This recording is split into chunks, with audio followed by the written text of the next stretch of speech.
नमस्कार। चलिए आज समझते हैं नॉर्वे के उस फॉर्मूले को, वो समीकरण जो इस देश को इतना अनोखा बनाता है।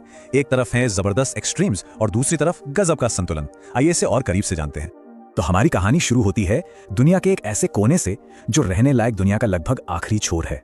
एक रहस्यमयी नाटकीय जगह जो शायद हमारे भविष्य की चाबी अपने पास रखती है। जरा सोचिए, तापमान है -18 डिग्री सेल्सियस। जी हाँ, 0 से 18 डिग्री नीचे। और ये कोई बनावटी बात नहीं है, ये स्वालबार्ड की असलियत है, वहाँ के एक्सट्रीम माहौल की एक सच्ची हकीकत। तो ये जगह है क्या? ये है ग्लोबल सीड वॉल्ट। इसे हम सब के लिए, पूरी इंसानियत के लिए एक फेलसेफ मान सकते हैं, एक आखिरी उम्मीद। यहाँ दुनिया भर से लाए गए 12 लाख से भी ज्यादा बीजों के सैंपल रखे हैं। मतलब अगर कभी कोई बहुत बड़ी तबाही आ गई तो यहाँ से खेती को फिर से शुरू किया जा सकता है। देखिए, ये जो सीड वॉल्ट है ना, ये सिर्फ एक बिल्डिंग नहीं है, ये नॉर्वे की पूरी सोच का प्रतीक है। क्या सोच है?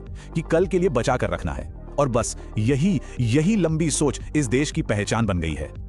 और एक और हैरान करने वाली बात सुनिए, दुनिया के इस बर्फीले दूर दराज के कोने में जहां मतलब हर चीज एक चैलेंज है, वहां भी लगभग सारी की सारी एनर्जी रिन्यूएबल सोर्सेज से आती है। नॉर्वे की 98% बिजली हाइड्रो पावर से बनती है।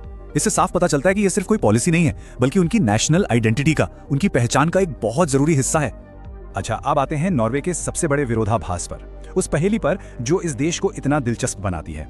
एक तरफ तो है बेहिसाब दौलत और दूसरी तरफ जमीन से जुड़ी हुई एक गहरी सांस्कृतिक विनम्रता। जरा इस टाइमलाइन पे नजर डालिए। हजारों साल तक ये देश मछली पकड़ने पर निर्भर था। फिर आया 1969 और एकोफिस्क फील्ड में तेल मिल गया। बस इसी एक खोज ने सब कुछ बदल कर रख दिया। देखते ही देखते कुछ ही दशकों में नॉर्वे एक ऑयल सुपर पावर बन गया। लेकिन कमाल की बात यह है कि नॉर्वे ने इस पैसे को उड़ाया नहीं।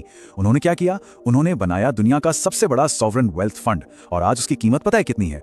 $1.4 ट्रिलियन। ये रकम इतनी ज्यादा है कि अगर इसे बांटा जाए तो कागज पर नॉर्वे का हर नागरिक 1 करोड़पति है। तो सवाल यही उठता है कि भाई, इतनी दौलत के साथ कोई देश इतना विनम्र कैसे हो सकता है? जवाब है एक शब्द में, यांतेलोविन। ये असल में एक किताब से निकला सामाजिक नियम है। लिखा हुआ नहीं है, पर सब मानते हैं। और ये कहता क्या है?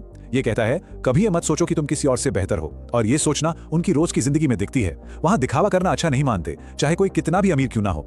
ये विनम्रता उनकी संस्कृति में, उनकी रग रग में बसी है। तो चलिए अब देखते हैं कि ये जो दौलत है और ये जो कल्चर है, ये दोनों मिलकर नॉर्वे की रोजमर्रा की जिंदगी और समाज को कैसे बनाते हैं, कैसे उसे आकार देते हैं। नॉर्वे का भूगोल देखें तो मतलब आसान बिल्कुल नहीं है। पहाड़ हैं, गहरे फ्यॉर्ड्स हैं और दुनिया की दूसरी सबसे लंबी कोस्ट लाइन।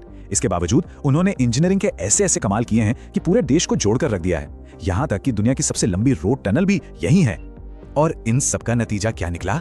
नतीजा यह है कि नॉर्वे लगातार साल दर साल यूएन के ह्यूमन डेवलपमेंट इंडेक्स में नंबर 1 पर रहता है। ये वो इंडेक्स है जो बताता है कि किसी देश में लोगों की जिंदगी की क्वालिटी कैसी है। इसका एक सीधा साधा उदाहरण चाहिए तो उनकी गाड़ियों को देखिए। 2022 में वहां जितनी भी नई गाड़ियां बिकी, उनमें से 80% इलेक्ट्रिक थीं।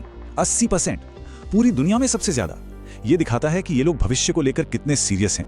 लेकिन हर कहानी का एक दूसरा पहलू भी होता है। ये जो इतना साफ सुथरा, इतना एफिशिएंट मॉडल है, इसकी एक मानवीय कीमत भी चुकानी पड़ रही है। और यहीं पर इस पूरी कहानी का असली संघर्ष सामने आता है। ये शब्द है निल्स के, जो एक सामी 12 सिंगा चराने वाले हैं। वो कहते हैं, आपकी ग्रीन एनर्जी हमारी चारागाहों पर बन रही है। क्या आपके हिसाब किताब में हमारी संस्कृति की कीमत के लिए भी कोई जगह है? ये एक सवाल है जो नॉर्वे की तरक्की के दूसरे छुपे हुए पहलू को सामने लाता है। तो ये टेबल एक तरह से नॉर्वे के समीकरण का दिल है। इसे एक बही खाते की तरह समझिए। एक तरफ हैं क्रेडिट्स यानी फायदे, $90 प्रति टन का कार्बन टैक्स, कोयले से दूरी, इलेक्ट्रिक गाड़ियों में दुनिया में सबसे आगे। और दूसरी तरफ हैं डेबिट्स यानी कीमत। और ये कीमत कौन चुका रहा है? सामी जैसे समुदाय, जिनकी पारंपरिक जिंदगी, उनकी संस्कृति, सब कुछ दांव पर लगा है। तो फिर इन सारी बातों को एक साथ जोड़कर देखते हैं। आखिर नॉर्वे की कामयाबी का ये फॉर्मूला है क्या?